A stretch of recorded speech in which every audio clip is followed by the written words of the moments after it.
We're going to turn on the display of the sample lines in the drawing, and to do this we stay on the Roads tab, go to the modelling panel and click on Toggle Display. Once you're in Toggle Display, you'll be familiar with the Surfaces tab.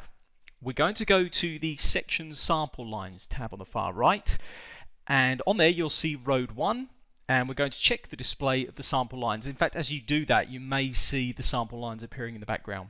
Click OK. These represent where a cross-section, or our template in this case, has been drawn along our string. When we looked at the plotting of long sections, we actually resampled our string to every 20 meters. So what we're going to do is just put that back to 10 meters to give us these extra sample points through the design. So first of all, we're going to go to Resample Sections, found on the Edit panel, left click near the alignment for Road 1, and revise the 3 cells from 20 to 10, and then click OK. You may have noticed a change happen in the drawing environment as we did that, and we're going to talk about that change very shortly. The transition section from one template to the next actually got changed. Just a graphical note, these yellow lines are a representation of where a section has been drawn, and the extent of them can be controlled by you. So at the moment there is a very small overlap between the last code on the template, which in this case would be the batter, and the end of the yellow line. Now, depending on the age of the version of the software you've got, you may find those yellow lines are very long. To change them, you can go to the Roads tab, Settings panel, and click on the Active Drawing button. Once we're in there, we're going to go to the Miscellaneous tab. You will see the Sections line panel. There is a design extension of the section line, and in this case it's 0.5 meter from the last code. Some older versions of the software default to 15 meters, which does mean that graphically there is a lot going on to display when you are showing your sample lines. If you want to change that number to something else, you could put 0, but if you've got a string with no template, we'd recommend that you have some very small value. You can change the number, click on Save and Exit.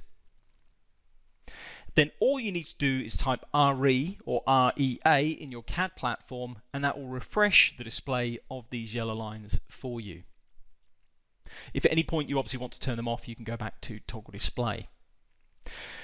We're now going to have a look at how the template has been set up. So we're going to open up the design data form.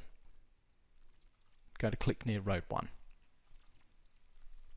And just for clarity, we're going to move the drawing environment to one side. And again, if you're using multiple screens, feel free to zoom in more and move the form onto another screen. Let's have a look at the first entry. At the moment, we have told the software to draw a template all the way from the start to the end chainage, which is 120, and then draw the second template from 120 all the way through. However, you'll notice that at chainage 120 we have the template being drawn, but the next template, which is Road 1, actually isn't being drawn until chainage 130. You can only have one template being applied at a sample line, not multiple templates. Let's say, for example, we wanted to have a transition between these two templates at chainage 1 to 5. The problem we've got is that there is no sample line for this change to occur. So we're going to show you a couple of ways in which you can add in the additional entry. The first one is found on the ribbon underneath Resample Sections, and it's a button we looked at with the long section plotting called Add Extra Sections. Now at this moment you don't need to click on it because we actually provide it for you within the design data form. It's found at the bottom down here, so you can either click on it from the ribbon if you wish, if you already happen to have opened it, or click on it via the bottom of the design data form. We have an entry in there which was created when we did the long section plotting. We can continue to add entries. So if we wanted to add an entry of our choice, we can find a cell, type in 125. Rather than click OK, you can hit the refresh button. So go ahead and click on that and you'll see the change on screen. The model hasn't updated, but the line work has, that's okay. So that extra line has gone in at chainage 125. You can also choose to pick the location from the screen yourself. I'm going to remove the entry so we can show you another method. We're going to just click on the little delete icon and then click OK. You can see on screen we have removed the yellow line for you. Let's go back to the first entry. Where it says end chainage, type in 125.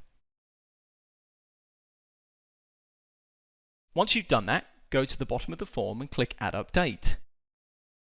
You'll notice, even after clicking on Auto Model, nothing updates and nothing changes. We don't have a sample line being added in. Go to the second entry, change that to 125, then click on Add Update, then click on Auto Model. You'll notice we still don't get the yellow line being drawn in. That's because the software requires you to tell it that the chainage you're adding in is a new extra section. So on the first entry, once we've selected it, there is a create chainage at start and create chainage at end.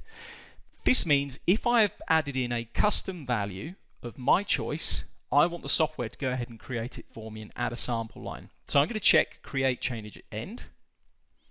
Clicking on add update will not actually add it in. You have to click on this button, add data entry chainages.